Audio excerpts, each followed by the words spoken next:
Hey, what is going on, guys? Andrew in the Money Options back with another video. Today is November 18th, 2024. It is a Monday, guys, so happy Monday. I hope you all are having a good day so far.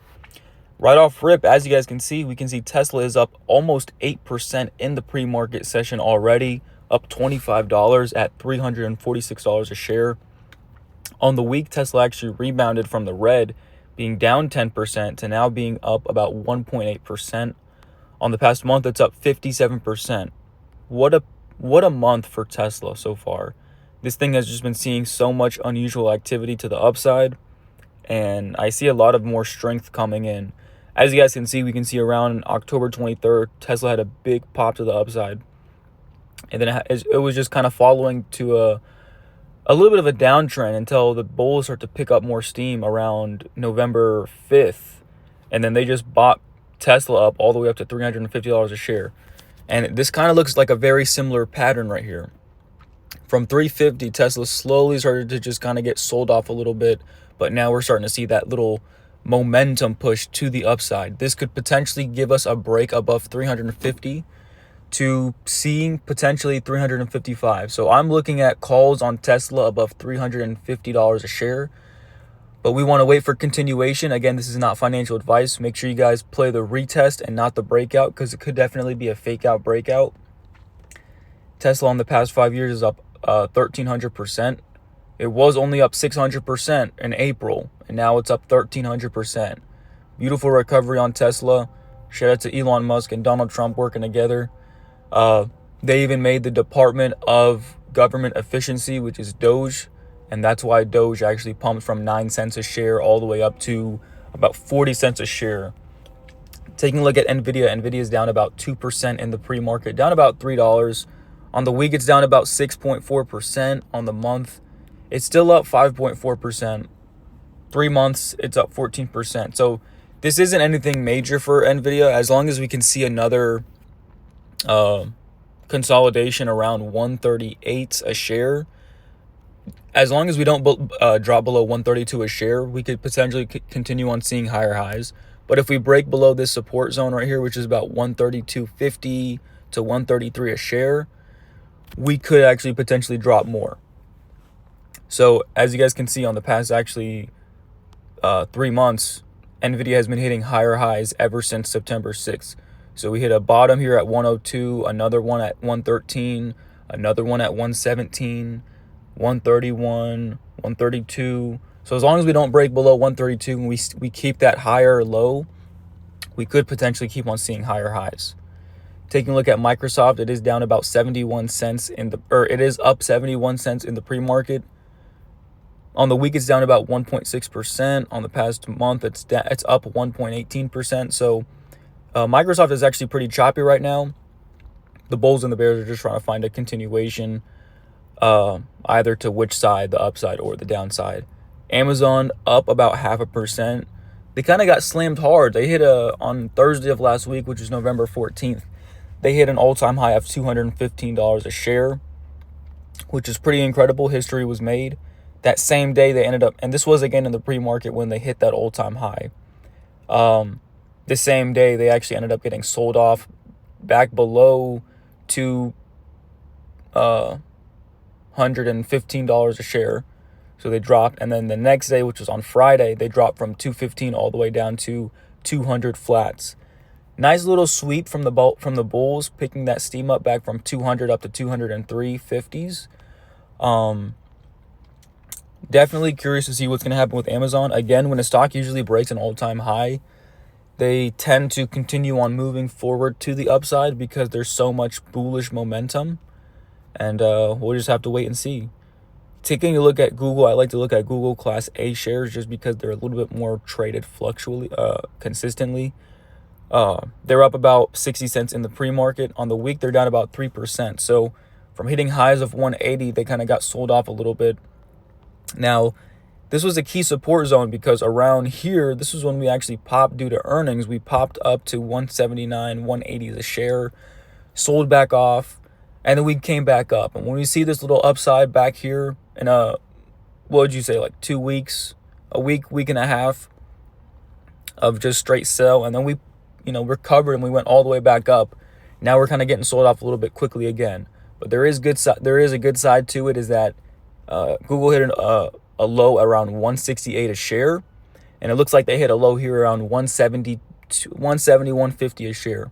So as long as we don't break below 168 a share, we could potentially continue on staying higher and trade at that level of 172s to 171s a share, and we might potentially break above 175s if we stay above that support zone. Now, taking a look at Meta, just actually slipped red in the pre-market trading. They were up about 1.2% overnight trading. They dropped when the market had its official pre-market session. On the week, they're down 5.8%, down $34. Now, this stock was around $600 a share not too long ago. Every time it touched 600, it ended up getting rejected really quickly. And we can see that here in the past 3 months, every time Meta has actually crossed above to coming near to breaking that new all-time high, they got rejected. They tried again, they got rejected. And now it looks like they fell below their support zone. So their support zone before was about $560 a share. And then it looks like we actually just dropped below that support zone. So we could honestly potentially see a free fall for Meta. I am looking at puts on Meta below 538 a share. Again, this is not financial advice. This might not hit today or next week or this week, but if it does, we could see some more slippage to potentially 525s a share or lower, coming closer to 520s a share. Year to date, though, Meta is still up 57%. So even though we're seeing some blood and some red now, Meta is still green on the past year to date, as well as the past year, looking very nice. Meta has been one of the best performing stocks this year and on the past 2 years as well. Now, taking a look at Webull, because I do have this Webull portfolio open, we can see that SPY, looking at SPY on a daily, we can see that they had a nice little pump right here from, this was specifically on the 5th of November. We actually gapped up from 576 to 585 a share, and then we saw bullish momentum ever since. Looks like we hit a high around $600 a share, and we're starting to get rejected. So we had a big red day on Thursday, and then we gapped into Friday another $4, and then that was a big hammer red candle to the downside as well. So there's a lot of things that can happen right now with SPY. Again, we are in a bull market, so there is no certainty of what is going to happen, but we can also make our prediction and our analysis. A strategy that a lot of people go by, including me most of the time, is the gap fill strategy. So if you see a stock that gaps up such a large amount and it starts to come and get sold off and it gets close around that gap. So as you guys can see, the gap from 576 to 585, we continued on pumping all the way up to 600s, and then we started to come down. Well, now we're entering closer to that gap. We actually started to fill in that gap just by a hair of like $1 or $2. But if we see some more sellage, and taking a look at NVIDIA might be a leader to make the SPY S&P 500 continue on coming down to the downside, because we can see that it is starting to drop. But if we fill in this gap to 580, like below, if we go below 583s, we could potentially drop all the way down to 576s to 575s. Again, this is not certain, but it could definitely happen. Again, this is a gap fill strategy. Keep your eyes on SPY for that daily gap fill. And it's crazy to see Tesla just start to gap fill to the upside here. We can see on a 4-hour chart, they really are starting to recover and rebound. I do like showing up on the charts as far as Webull for the hollow candlesticks, because you can really see like the trend. You can really see what's going on in the price analysts when you have hollow candlesticks. Again, I like to use the VWAP and the RSI indicators as well. And I do also want to say, taking a look at Dogecoin, I want to see Doge. This thing is at 36 cents a share. This thing has been pumping ever since Elon Musk and Donald Trump are working together, talking about DOGE, which Elon Musk did it on purpose, Department of Government Efficiency. He made it that specific name to stand out for Doge because he wanted to pump the coin. If you guys don't know, back in 2020, around that area, 2020 to 2021 was when Dogecoin started to get that big pump to the upside around here. So you guys can see that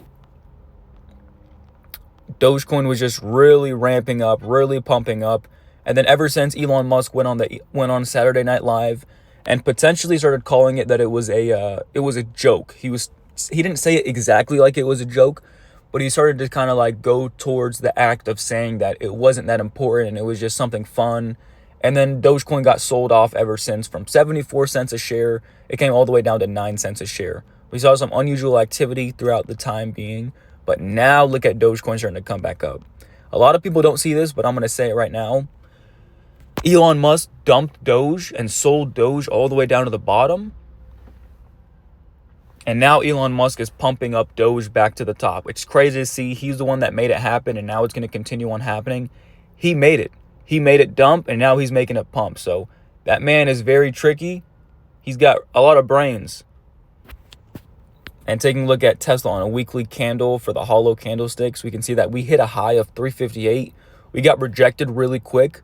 That is a bearish hammer candle on the weekly chart for Tesla, but it's not including the gap fill or the $24 pump we can see so far in today's pre-market session. But pretty nice to see though that Tesla is definitely coming to the upside. Again, we hit a low here around $303 a share. This was honestly a support zone. We've been trading here for quite some time around $303 a share. And then we just found that support. The bulls swept over, and then they took over the throne, and they pumped it back up so far from 305 to 345. And that's the crazy thing, guys, is that a lot of the times you see that Tesla makes its moves in the pre-market session, not during actual hours. And I've always seen this, and I've always noticed this happen multiple times.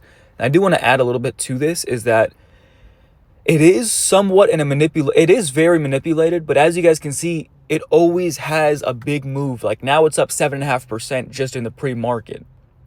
So that's insane. Whoever swung calls on Tesla on Friday, they're going to wake up to a fat paycheck today. They're going to make so much bank, so much money. And it is crazy to see. But you always want to definitely keep that in mind, that stocks can really make these big moves, especially Tesla. Tesla's a very tricky one. They make these big moves and these big fluctuations in the pre-market or the after hours trading. But it's mainly for Tesla in the pre-market. Now, again, every stock trades at its own frequency. And this one really is pumping up unusually in the past couple of months. So keep your eyes on Tesla, guys. And we're looking at calls above 350. Again, this is not financial advice. Anyways, thank you guys so much for watching today's video. If you guys haven't already, make sure you guys go down, hit that like button, subscribe to the channel if you guys haven't already. If you guys have any questions, feel free to drop them down in the comments below. Comment down below, guys, which of these Magnificent 7 stocks you do own. What's your average cost? What are your plans? What stocks do you plan on buying? What stocks do you plan on trading? What are your thoughts and analysis on SPY coming into this week? And I'm really curious to see what everybody has to say. Thank you guys so much, and I'll catch you guys in the next video.